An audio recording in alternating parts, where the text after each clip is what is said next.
अदलिया में मुदाखलत का एक और बड़ा केस। इस्लामाबाद हाई कोर्ट के जस्टिस बाबर सत्तार का चीफ जस्टिस आमिर फारूक को खत। बताया सिक्योरिटी एस्टैब्लिशमेंट के टॉप ऑफिशियल की तरफ से ऑडियो लीक्स केस में उन्हें पीछे हटने के लिए धमकियां दी गई। मुझे पैगाम दिया गया कि सर्विलेंस के तरीक़ेकार की स्क्रूटनी करने से पीछे हट जाओ। पीटीए कार्रवाई का फोकस भी अदालती कार्रवाई को मुतासिर करने का धमकी अमेज हरबा मालूम होता है।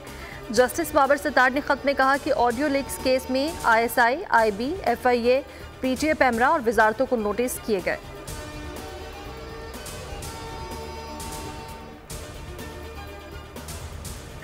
नैब तरामीम केस में सुप्रीम कोर्ट का अहम फैसला। बानी पीटीआई की वीडियो लिंक के जरिए दलाइल देने की इस्तदा मंजूर। वीडियो लिंक के इंतजामात की हिदायत। हुकूमती अपील्स की समाअत के दौरान चीफ जस्टिस ने कहा, बानी पीटीआई ने खुद दलाइल देने की इस्तदा की थी, दूसरे फरीक का मौक़िफ़ सुने बगैर आगे नहीं बढ़ सकते। मखदूम अली खान बोले, जिन तरामीम को बानी पीटीआई ने चैलेंज किया वो अपनी हुकूमत में ऑर्डिनेंस के जरिए करते रहे। जस्टिस जमाल मंदुखिल ने जवाब दिया, मुमकिन है कि बानी पीटीआई को एहसास हो गया हो कि उनके दौर के ऑर्डिनेंस गलत थे। दौरान समाअत नैब ने भी तरामीम का कलअदम करार देने के खिलाफ वफाकी हुकूमत की अपील्स की हिमायत कर दी। जस्टिस अतहम मिनुल्लाह ने रिमार्क्स दिए कि बेनज़ीर केस के तहत ये अपील तो काबिल समाअत ही नहीं।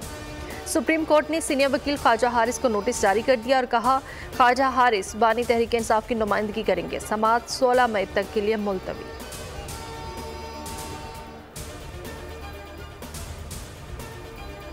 आज़ाद कश्मीर में जॉइंट एक्शन कमेटी ने एहतजाजी तहरीक खत्म करने का ऐलान कर दिया। मुश्तरका इजलास के बाद एलामिया जारी। तशद्दुद के जिम्मेदारों का कड़ी सजा देने का मुतालबा। शहादतों पर आज यौम सोग और हड़ताल। जाँ बहक अफराद की नमाज जनाजा। बाजार बंद होने से शेख और नोश की किल्लत। इंटरनेट सर्विस फिर से मुअत्तल।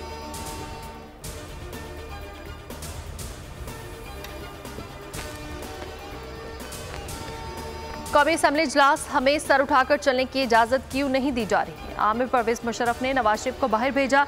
एक और साबिक वज़ीर आज़म पर वज़ीराबाद में हमला किया गया। बताया जाए कि एक मकबूल लीडर को अदयाला जेल में गवानता नामों में जेल बनाकर क्यों कैद कर दिया गया है। अली मोहम्मद खान का खिताब। उन्होंने कहा कि बानी पीटीआई ने गिरफ्तारी के रोज़ भी कहा था कि वो सबसे मुज़ाकरात के लिए तैयार है। सवाल यह है कि किन निकात पर मुज़ाकरात होंगे। हम सियासतदानों को आपस में मिलकर बैठना होगा। खुर्शीद शाह बोले कि उन्होंने 2 साल जेल बानी पीटीआई की वजह से काटी।